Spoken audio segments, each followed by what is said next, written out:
Welcome home to St. Anne's.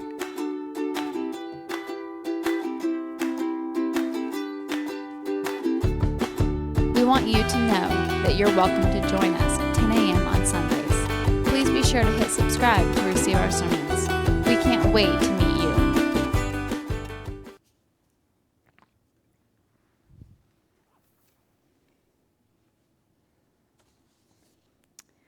All right. So as you guys know, normally, frequently, I guess, not always, but usually I talk about the gospel, but I think the gospel kind of speaks for itself.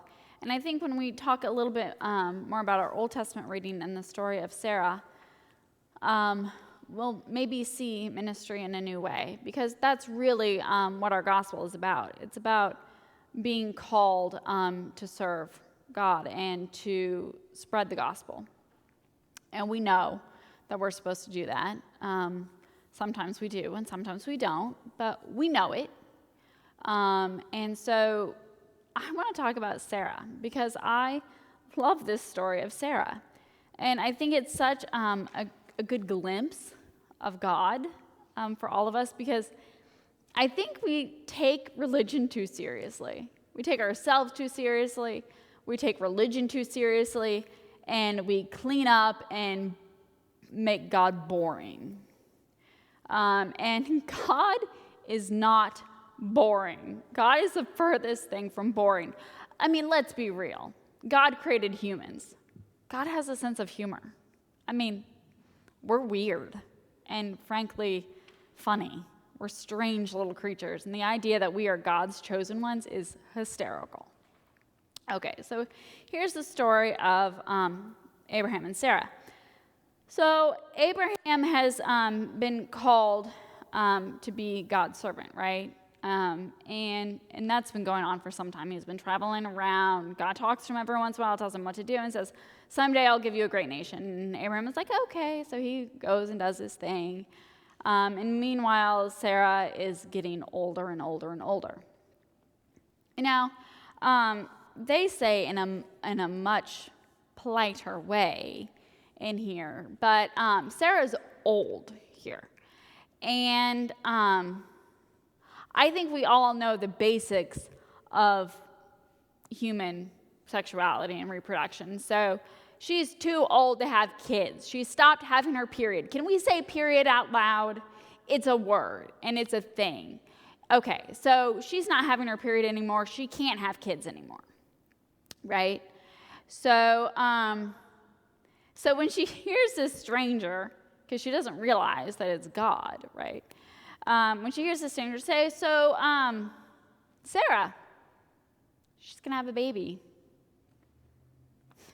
Sarah laughs, because that's hysterical, right? And it's ridiculous. So what Sarah is being called to is absurd and ridiculous. So ridiculous that she laughs, right? Do you ever feel that way? Do you ever feel that what you and I are called to in this world is so absurd and so ridiculous? If you haven't had a moment where you think the Christian story is ridiculous and absurd, it's time to start wrestling with your faith. Because think about it. What we claim is ridiculous and absurd. A God who loves us, a God who calls us to love everybody else, that's ridiculous. Like, have you met humans? That's insane. The idea that God would love us, when you look around the world at what we are doing to each other and to God's creation, it is absurd that God would love us. Ridiculous. Almost as ridiculous as telling an old lady, guess what? You're going to have a baby. Almost as ridiculous as telling me at the age of 16, guess what? You're going to be a priest. No thanks. That's funny. That's funny.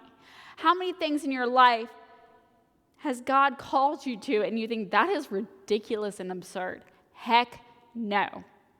Heck no. And that's where Sarah is. And that's what she says. So she laughs. She's like, yeah, no. But I think what's powerful here is God's response to her. God's response to her is, I heard you laugh. And she's like, no. Me? No. I didn't laugh. I would never laugh at God the Almighty. No, I didn't laugh.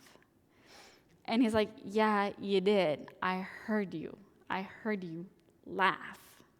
And in fact, God has such a sense of humor that when Isaac is born, because guess what? She does have a baby. She does have a son.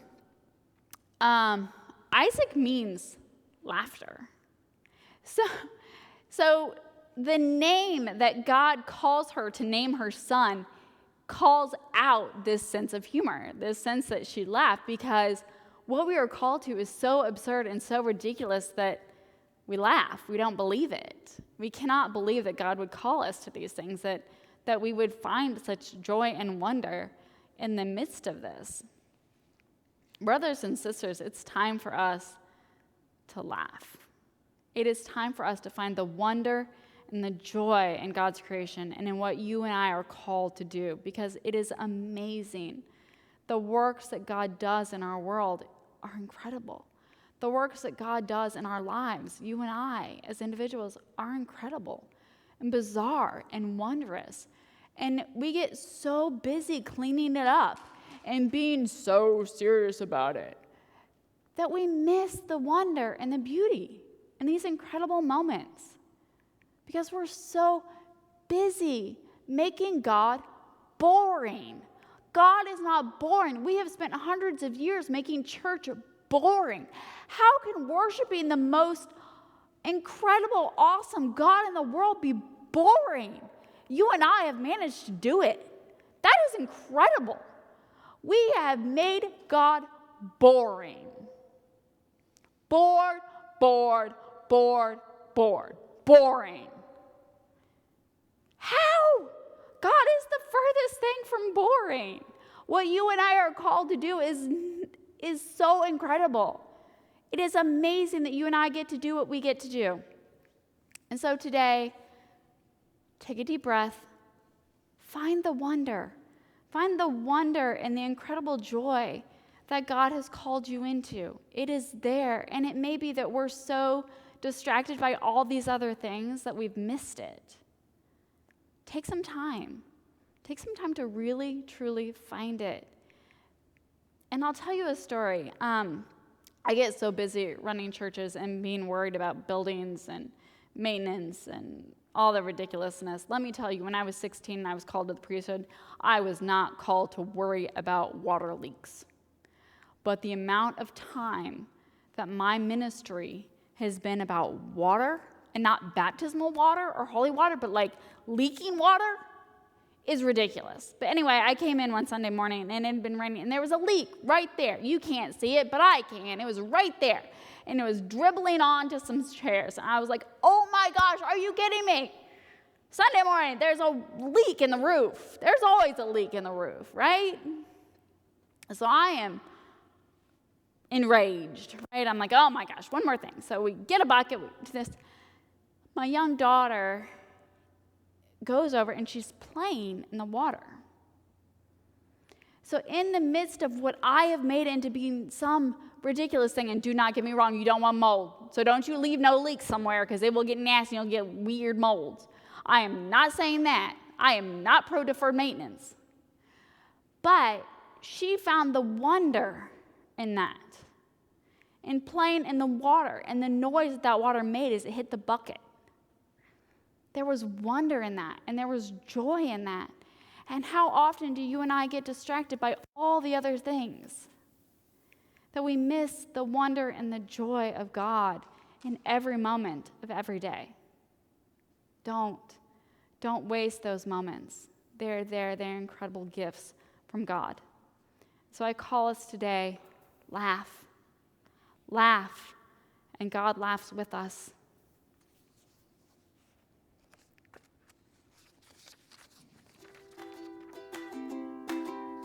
We want you to know that you're welcome to join us at 10 a.m. on Sundays. Please be sure to hit subscribe to receive our sermons. We can't wait to meet you. Let us join together in the words of the Nicene Creed.